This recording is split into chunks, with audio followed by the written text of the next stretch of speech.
এক বনের এক ছোট্ট ঘরে বাস করত নীলটুনি ও তার দুই ছানা। আর দুই ছানা ছিল দেখতে অনেক মিষ্টি।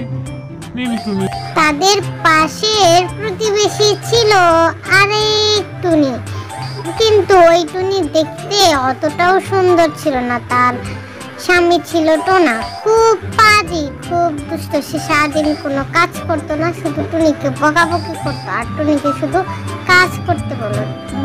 টুনি বকাবকি শুনে মন খারাপ করে ঘর থেকে বেরিয়ে পড়ে কাজের সন্ধান। রাস্তায় এসে এক পর্যায়ে নীলটুনির সাথে দেখা হয়। কি গো, তোমার মনটা এত খারাপ কেন? তোমাকে তো অনেক দিন ধরেই দেখি না, কই থাকো? তোমার মনটাও দেখে অনেক খারাপ। কি হয়েছে আমাকে খুলে বলো। এরপর জরিনা টুনি তার বিস্তারিত বিষয়াদি সব নীলটুনিকে দেখোই না, টোনা কোনো কাজ করে না, শুধু আমাকে বকাবকি করে। সারাদিন বিছানায় শুয়ে বসে দিন কাটায়, কোনো কাজ করে না আর শুধু সব। ও, এই ব্যাপার, বুঝতে পেরেছি। তাহলে তুমি একটা কাজ করতে পারো। তুমি তো আমার সবজি বাগান আছে না, সেই সবজি বাগানে কাজ করতে পারো। তোমাকেও নিয়ে আসতে পারো। তাহলে তুমি আজকে থেকেই কাজে লেগে যাও, ঠিক আছে? আমি তাহলে চললাম।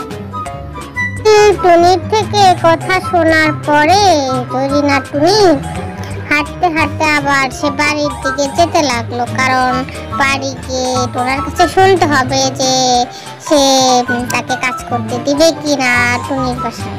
টুনি বাড়ি চলে আসে। আজকে রাস্তায় নীলটুনির সাথে আমার দেখা হয়েছিল। নীলটুনি আমাকে তার সবজি বাগানে কাজ করতে বলল।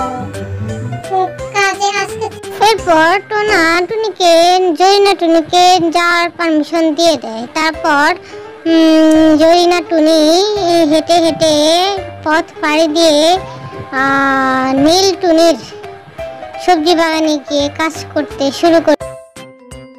এখন জরিনা টুনির সবজি বাগানে এসে গেছে।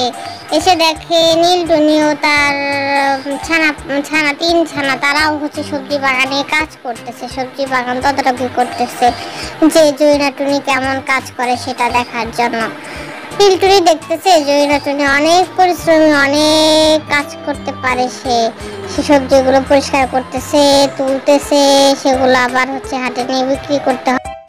সবজি সব তোলা হয়ে গেলে এখন জরিনা টুনি, নীলটুনি ছানারা মাথায় সবজির ঝুড়ি নিয়ে তারা সকলে মিলে হেঁটে হেঁটে বাজারে হাটে যেতে লাগলো সবজিগুলো বিক্রি করতে। তারপর টুনিও তাদের সাথে দৌড়ে দৌড়ে যেতে লাগলো। এক পর্যায়ে তারা হাটে পৌঁছে গিয়ে সবাই বিক্রির জন্য দাঁড়িয়ে গেল।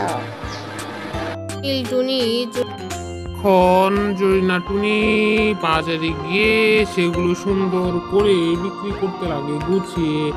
একে একে শালিক, হলদে টুনি সবাই জরিনার কাছ থেকে সবজি কিনে নিয়ে যায়, কারণ জরিনার দোকান সবজিগুলো ছিল অনেক তরতাজা। এভাবে জরিনা সবজি বিক্রি করে অনেক টাকা পায়। অনেক টাকা পেয়ে সেগুলো নীলটুনিকে দেয় এবং সেখান থেকে জরিনা